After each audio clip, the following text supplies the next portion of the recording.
What's important to you? What do you value?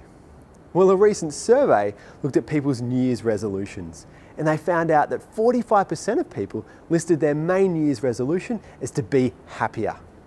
And as a society, we focus a lot on this. Happy New Year's, happy birthday. But if we focus too much on being happy, it can actually make us unhappy. This is because we can set an expectation in our mind that we should always be happy and we should never experience negative emotions. The problem with this, it's just not realistic, and it's not the way our brain's wired.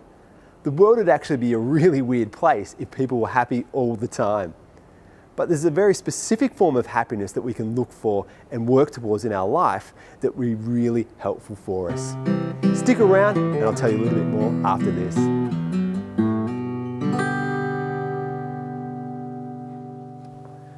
Scientists talk about two different types of happiness: hedonic happiness or eudaimonic happiness.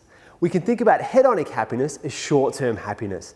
This is where we try to increase positive feelings and positive experiences and decrease or run away from negative feelings or negative experiences. Eudaimonic happiness or long-term happiness is different. This is all about having a sense of meaning and purpose. This is all about building our relationships with people, and it's all about personal growth, stretching ourselves. And what we know is this long-term form of happiness is a much more sustainable approach. Let's find out why. Scientists looked at two groups, those high on short-term happiness and those high on long-term happiness. Those high on short-term happiness tended to avoid difficult situations that could make them anxious or could stretch them. They tended to focus more on themselves and focus less on other people. In contrast, those high on long-term happiness spent more time helping other people out, spent more time being with friends, and spent more time thinking about their future, as well as focusing on how they can improve themselves and other people around them. And of course, the goal is to be happy with both short-term and long-term. A key point is that if we want happiness in our lives, we can't expect to be happy all the time. And in fact, if we choose the longer road to happiness, it means there's going to be struggles and challenges along the way. Let's look at an amazing example from history that demonstrates this. There was once a lady called Rosa Parks who lived in a town called Montgomery in the state of Alabama. It was a time of racism and hate. In Montgomery, black people had to give up their seat on a bus for white people. One day in 1943, Rosa boarded a bus and paid her fare. But the bus driver demanded that she enter through the back door. He didn't demand this of the white people. Rosa left the bus to enter through the back door, but by the time she got off the bus driver had driven off, leaving her standing in the rain. 12 years later in 1955, Rosa got back on that same bus with that same bus driver. She paid her fare and sat in an empty seat. As the bus went on, white people started standing because they did not have enough seats to sit in. The bus driver demanded that Rosa give her seat up, but Rosa refused. The driver threatened to call the police. Rosa still refused. Rosa later said, "When that white driver stepped back towards us, when he waved his hand and ordered us out of the seats, I felt determination cover my body like a quilt on a winter's night." Eventually, the police did come and arrest her and take her down the station, but her actions sparked change. People started not catching the buses owned by that company. They stood still for months, causing the company to nearly go bankrupt. And so the courts changed the law so that black people could ride equally on the buses as white. Her actions, along with the actions of many other black people, were the catalyst to the civil rights movement, a movement that made sure that black people had the same civil and legal rights as white. Rosa's choices on that day, though, didn't come without significant cost to her. She lost her job, and her husband had to give up his job because he was no longer allowed to talk about Rosa.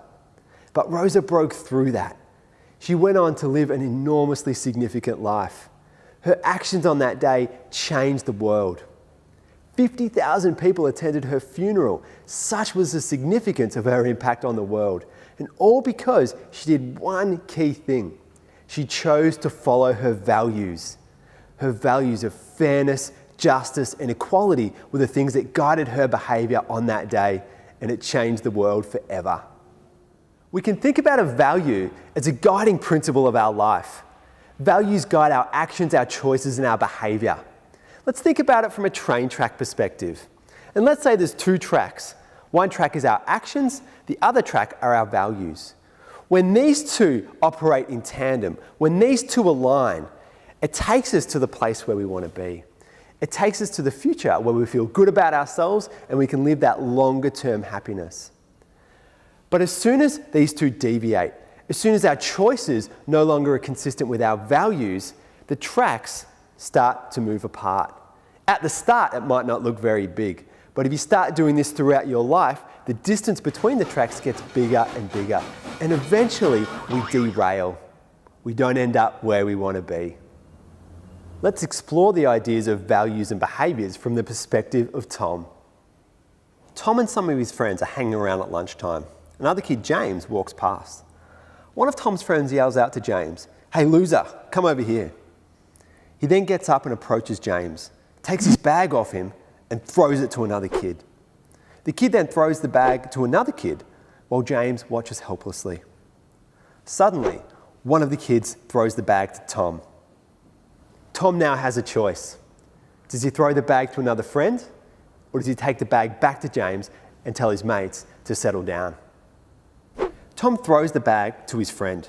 His behaviour has moved away from his values. Fast forward 20 years, and if he keeps making these choices, he's going to be a very different person to what his current values are. But consider the second option. Tom throws the bag back to James. Fast forward 20 years. What kind of decisions do you think Tom's making now? And importantly, is he experiencing those long-term happiness feelings? He's living by his values. If we consider our life as one big story, each action we take is a word in that story. Each day becomes a sentence. Each week becomes a paragraph. And each year becomes a chapter. We know that stories are immensely powerful. Science tells us that stories with strong moral values light up part of the brain responsible for happiness, determination, and seeking our long-term goals. So what kind of story do you want to write about your life? What kind of values do you want to live by? And importantly, what kind of actions do you want to take that align and fit with the values that you have? I'm Dr. Dave, and I'll see you next time.